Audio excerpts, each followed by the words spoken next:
Gabriela Montaño fue presidenta del Senado boliviano hasta el año pasado. Ocupó en 3 oportunidades la presidencia de la República Plurinacional de Bolivia, cedida por el presidente Evo Morales. Actualmente es presidenta de la Cámara de Diputados de su país. Gabriela.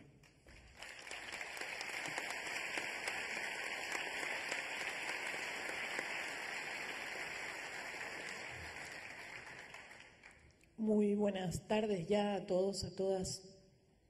Agradecer a Ricardo por la invitación, a Carlos por la gestión. Gracias por darnos la oportunidad de estar aquí. Y quiero empezar dándoles un mensaje de mi presidente, el presidente Evo Morales. Hoy por la mañana el presidente Evo Morales le decía a Obama que si no quiere encontrarse con la horma de su zapato en la Cumbre de las Américas, le pida perdón a Venezuela y a América Latina.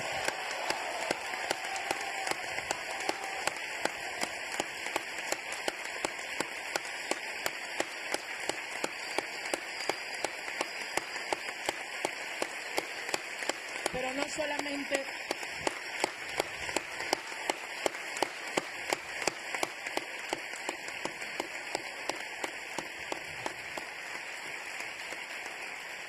Pero no solamente le vamos a exigir que pida perdón, sino que tenemos que ser capaces de llevar adelante acciones concretas que eviten por todos los medios que Estados Unidos tenga la mínima posibilidad de poner sus garras en Venezuela.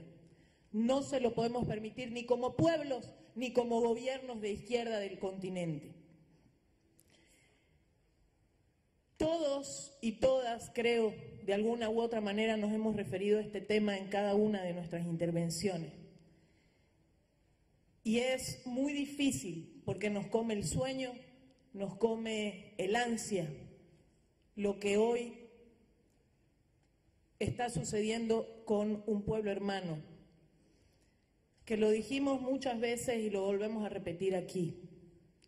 Si se meten con Venezuela, se meten con todos nosotros y con todas nosotras.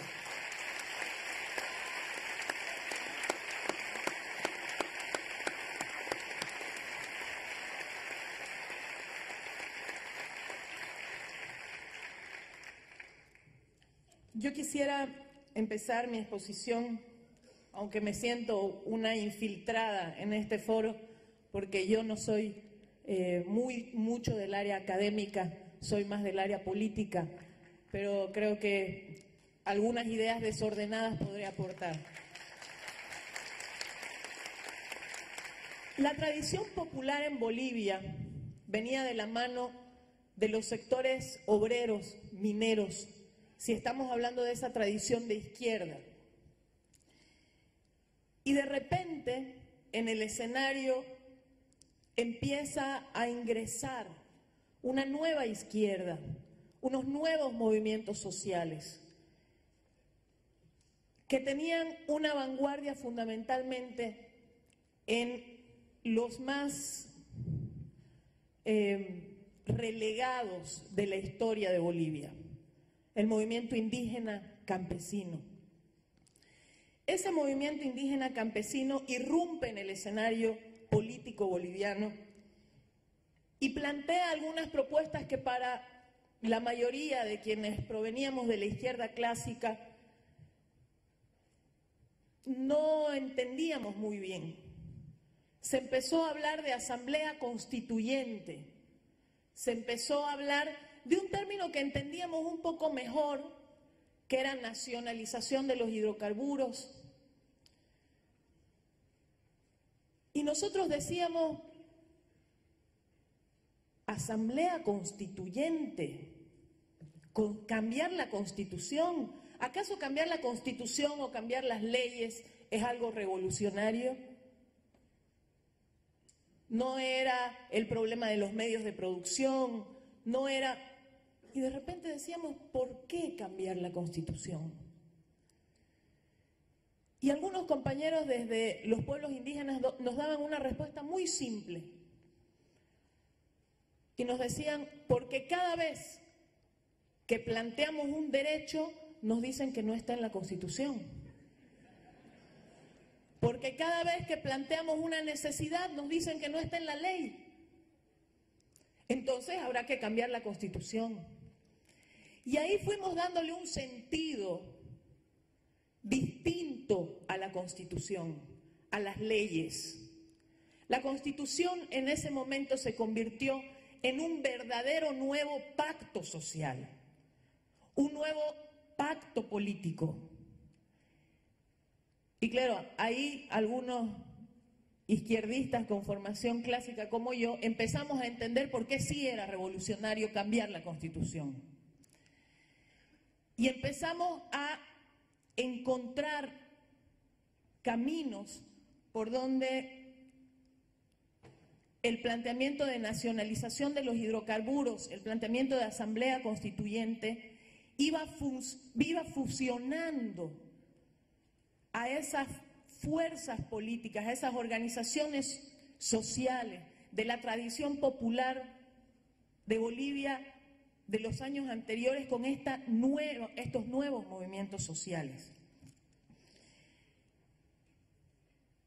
El proceso no fue fácil, porque estos nuevos movimientos sociales en Bolivia empezaron a cuestionar quién era el actor central de este proceso de cambio y, por supuesto, todo el sector obrero que había tenido la tradición de ser la vanguardia, de ser el que dirija los procesos revolucionarios de cambio y que desdeñaban de alguna manera al campesino desde la lógica de es pequeño burgués, es pequeño propietario,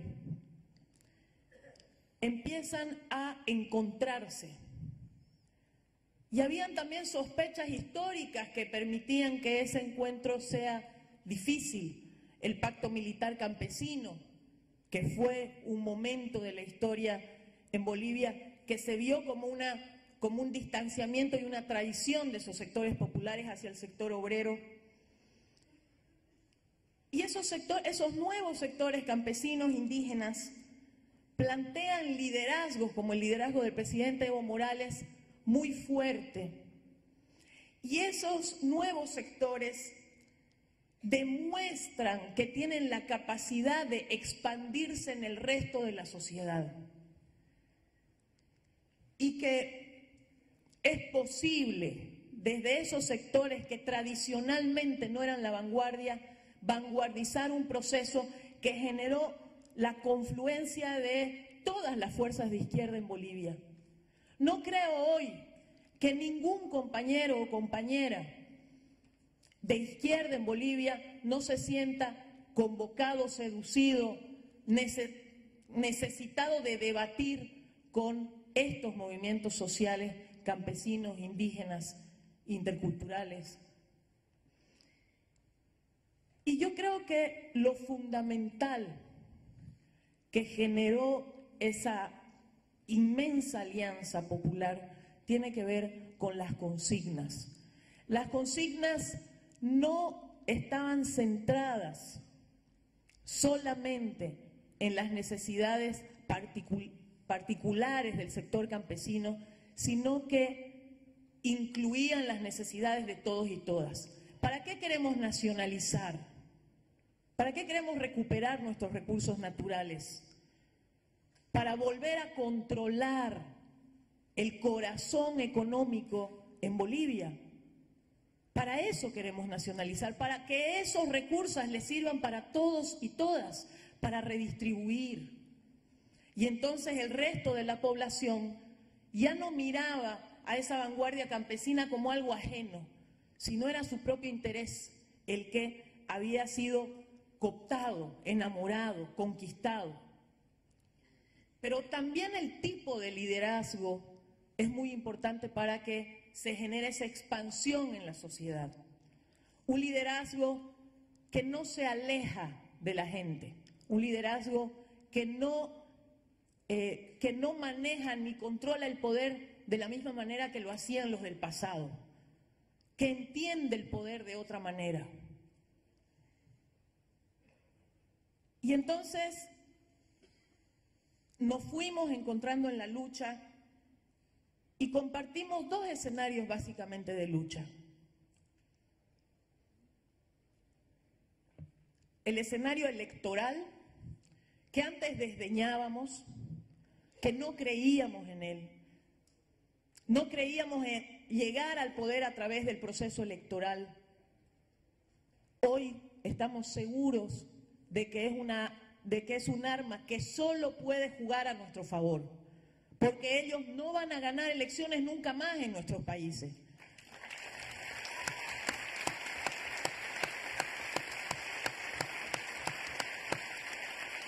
Pero miren cómo la derecha, como decía algún compañero, se reinventa,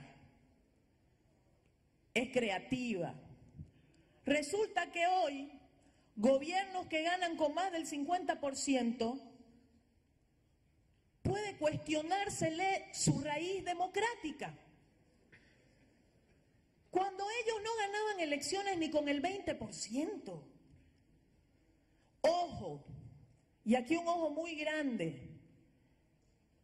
No le están cuestionando solo a Maduro o a Evo Morales, que han ganado elecciones con más del 50%. Nos están cuestionando a todos en América Latina.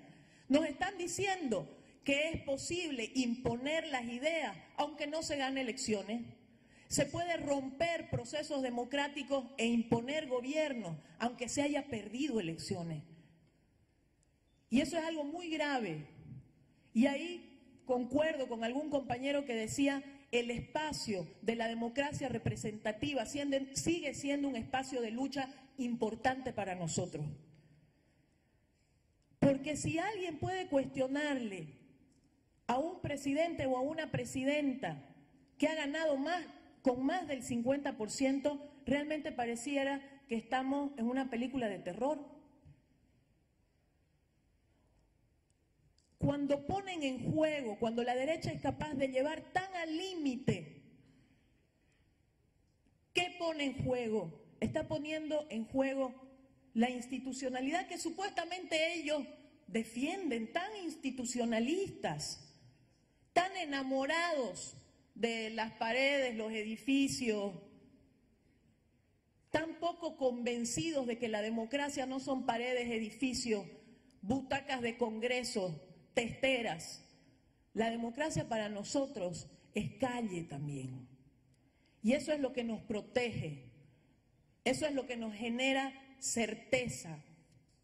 Y ese es el segundo espacio de batalla que venimos compartiendo todos estos procesos de izquierda en Latinoamérica. La calle. Pero ojo, la calle también está en disputa. Los sectores conservadores han tratado de utilizar la calle como trinchera en este último tiempo. Pero la calle es nuestra porque es la matriz de donde nacimos y no nos las van a quitar tampoco.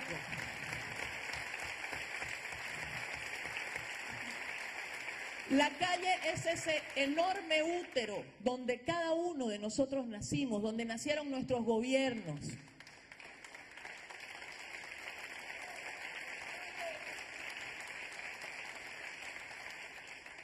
Y por eso es tan importante que jamás cometamos el error de distanciarnos ni de la calle, ni de las organizaciones sociales, ni de los sindicatos, ni de los barrios.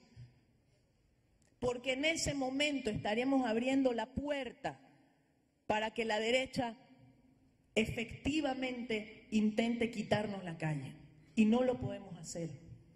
El día de ayer, mi vicepresidente, el compañero Álvaro, decía que la combinación ideal es esa combinación entre calle, elección, elección, calle. Y no pueden separarse. No podemos dejar de gobernar con la gente, no podemos correr ese riesgo. Esa certeza la tenemos que tener tan presente como tenemos presente que tenemos que ganar elecciones. No nos podemos dejar cuestionar.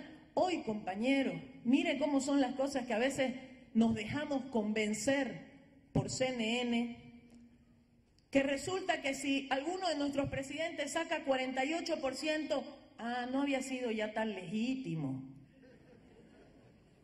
Si en alguna municipalidad o en alguna elección a gobernación, etcétera, sacamos 46%, ven, está a punto de caerse este gobierno. ¿Sí o no? Y esa tensión la incluimos inclusive nosotros en nuestros discursos. Nos creemos a ratos los discursos de la derecha y no nos damos cuenta que están intentando quitarnos eso que nos costó tanto conseguir. Ayer Íñigo hacía un relato maravilloso de lo que están construyendo en España en esa lógica de elección y calle. Y yo pensaba, qué locura, cómo hemos perdido nosotros la capacidad de admirarnos de lo que hemos logrado en Latinoamérica. ¿Cómo nos van a quitar a estas alturas el respeto por lo que acabamos de vivir y pasar? No podemos permitir eso, compañeros y compañeras.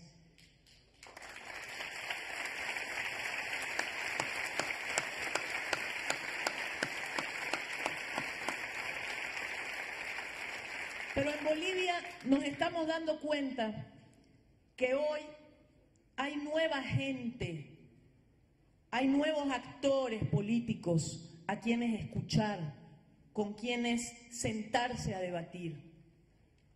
Y yo voy a nombrar dos de los que creo más importantes, aunque es un error nombrarlo como sector.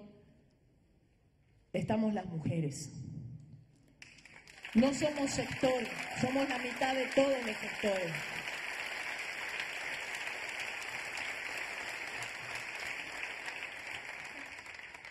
Pero tenemos que tener conciencia las mujeres que hubiera sido imposible que nos hubieran permitido irrumpir en el escenario político colectivamente como lo hemos hecho hoy en nuestros países si no hubiera procesos de cambio y procesos revolucionarios en nuestros países. Hoy Bolivia en la Cámara de Diputados tiene más del 50% de mujeres, pero esto no lo íbamos a hacer sola.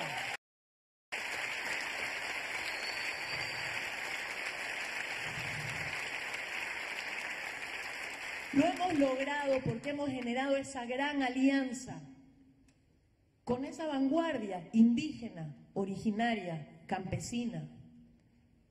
Y la hemos reconocido como vanguardia las mujeres. Y hemos tenido capacidad de aliarnos, de construir juntos una constitución nueva, de colocar nuestros derechos gracias a la movilización de miles de campesinos, campesinas, indígenas, de marchas multitudinarias por la tierra, por el territorio, hasta llegar a la consigna de Asamblea Constituyente. Nunca hubiéramos llegado a ejercer el poder que para nosotros debería ser solamente tener la capacidad de diseñar políticas públicas mejores para la gente. Las mujeres no estaríamos aquí sentadas si no fuera en Bolivia que ganamos elecciones a la cabeza del presidente Evo Morales también, que tuvimos organizaciones sociales que nos representaron a todos y todas. Ese es un gran, el 50% de la población que debemos escuchar, que debemos atender, que debemos entender. Yo vengo de la anterior semana de un congreso de mujeres venezolanas que no solamente hoy ya se declaran anticapitalistas, antiimperialistas, sino también feministas. ¿Por qué el feminismo se convirtió en una mala palabra? ¿En qué momento nos pasó eso?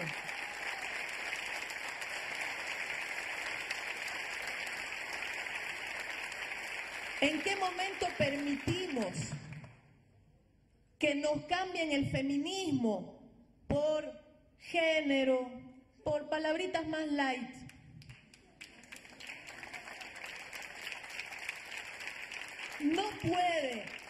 No podemos ser antiimperialistas y no ser feministas.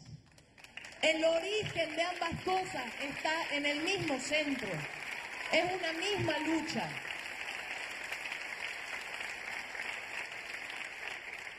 Por eso Chávez seguramente en algún momento se declaró feminista y por eso Evo hace algunas semanas hizo lo mismo. Yo creo, además, en otro enorme ámbito de la población, no sé, otra vez no es un sector, son los jóvenes. Ya lo decía el compañero de Ecuador, hoy estamos frente a una generación de jóvenes que creció con Evo, que creció con Chávez, que creció con Cristina, que creció con Correa, que ya no conoce gobiernos de derecha.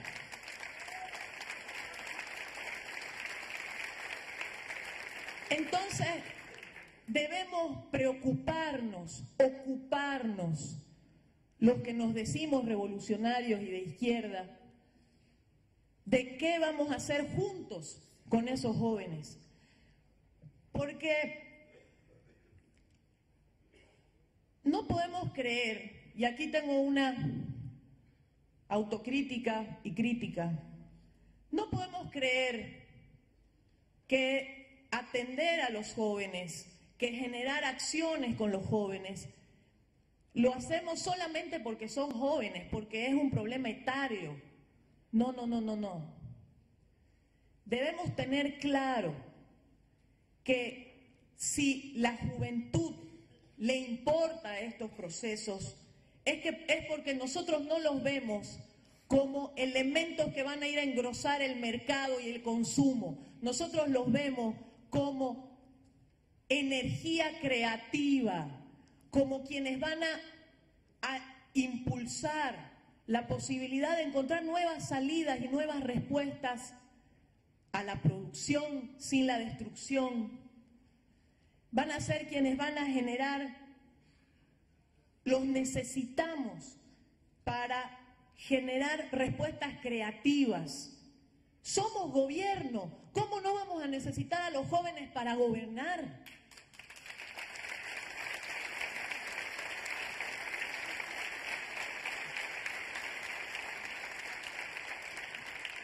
¿Cómo no vamos a necesitar a los jóvenes para dar respuestas y salidas a economías que siguen siendo rentistas?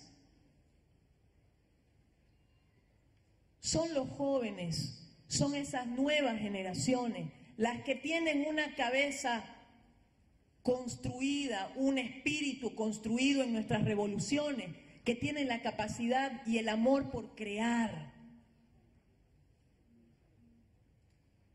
Es decir, no creamos que porque somos jóvenes nos merecemos algo. Nos merecemos algo porque estamos inyectando esa capacidad creativa a nuestras revoluciones. Si no, no nos los merecemos.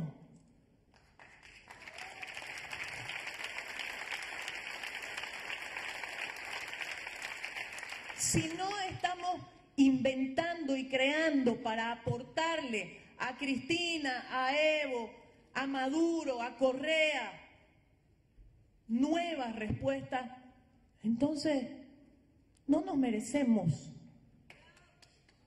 Tenemos que ser capaces, nosotros, quienes estamos en gobierno, quienes estamos desde las organizaciones sociales, de generar espacios específicos para jóvenes, pero también una cosa que nunca debemos olvidarnos, porque la derecha ahí, en los años 90, nos generó una gran fractura. También deben haber espacios intergeneracionales.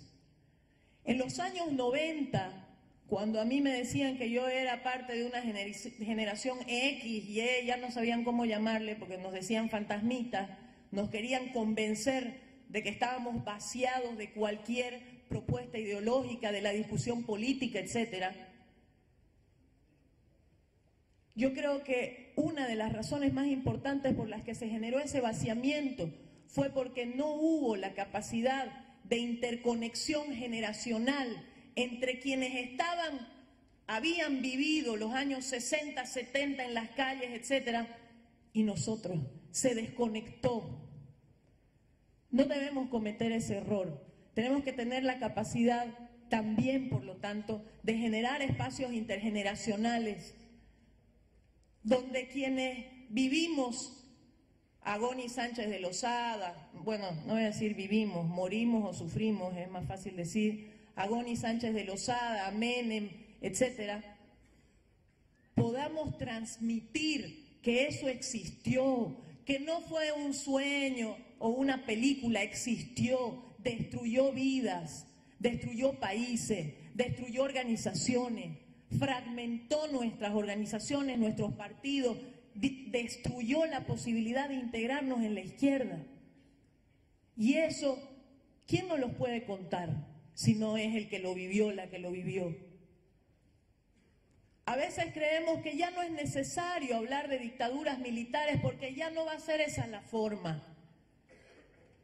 Pero si se pierde esos hilos de contacto entre generación y generación, probablemente estemos dando paso a una generación X, Y o Z dentro de 10 años. Y eso no, ese lujo no nos lo podemos dar los gobiernos revolucionarios y las izquierdas en Latinoamérica.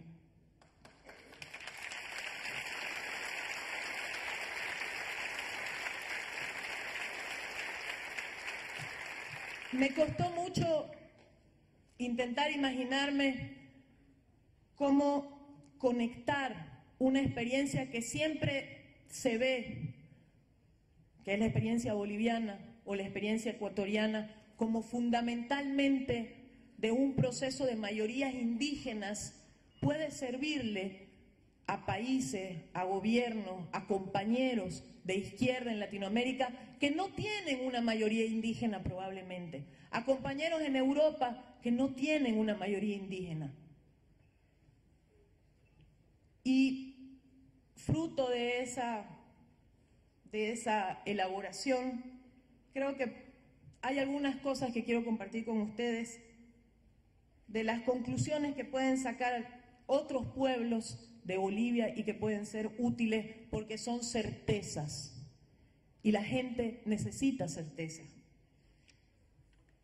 La primera certeza que Bolivia muestra al mundo es que es posible que los más marginados de la historia lleguen al poder y al gobierno.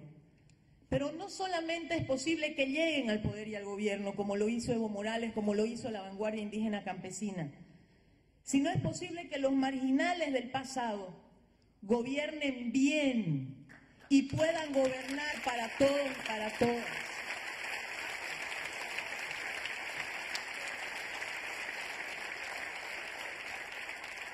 Una siguiente certeza que les puede dar Bolivia: es posible transformar el Estado y la forma de administrar el poder, pero solo es necesario hacerlo con la gente y para la gente. El Estado no es eterno. El Estado no es una entelequia que nunca vamos a poder tocar los marginados del mundo. Es algo que podemos amoldar en nuestras manos si tomamos el poder. Puede convertirse en la arcilla que nosotros diseñemos si tomamos el poder. Una otra certeza es que cuando estamos ahí en el poder, gobernando, es necesario reinventarse cada día. No podemos quedarnos en lo planteado inicialmente. Necesitamos nuevos sueños, nuevas construcciones, nuevas tareas. Es necesario reinventarse todos los días, con una sola previsión. Reinventarse no quiere decir abandonar los principios y valores que nos dieron origen. Nunca puede significar abandonar esos principios y esos valores.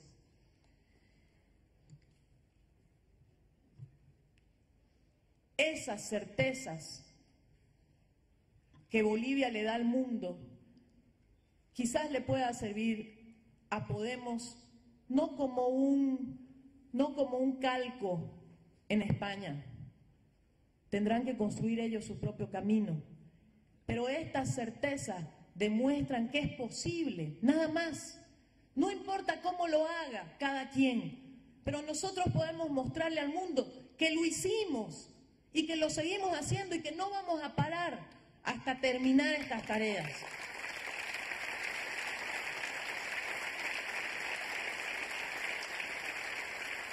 Yo quiero agradecerle al foro porque también traté, para cerrar mi exposición, de pensar en tareas urgentes. Y pensé en dos tareas. Hay miles, cientos de tareas, pero pensé en dos que quisiera compartir con ustedes hoy. Es necesario generar espacios comunes en Latinoamérica, y me parece muy interesante lo que plantea este foro, no solo en Latinoamérica de repente, entre Latinoamérica y Europa, espacios de generación de conocimiento, de ciencia, de tecnología. Y en esto, este foro puede aportar muchísimo. Este es quizás el principio. Porque para nosotros, pongo un ejemplo, en Bolivia, entre nacionalizar, recuperar los recursos naturales, que fueron los primeros pasos, redistribuir, que es la tarea que estamos llevando ahora, y salir definitivamente de una matriz primario exportadora, necesitamos ciencia, necesitamos tecnología, necesitamos conocimiento nuestro, no lo que nos vendían y nos regalaban antes desde el norte. Necesitamos intercambiar entre nosotros nuevo conocimiento, nueva tecnología.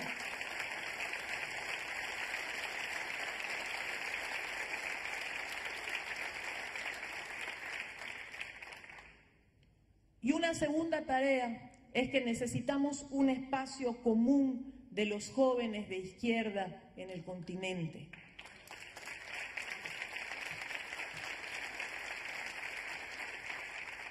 El golpe de la muerte de Chávez fue muy duro para todos. Fue nuestro puntal en la integración. Y solo creo que hay una manera de combatir nuestras dificultades hoy en la integración. Y es que no solo se integren los gobiernos, sino se integren los pueblos, las organizaciones sociales, los jóvenes.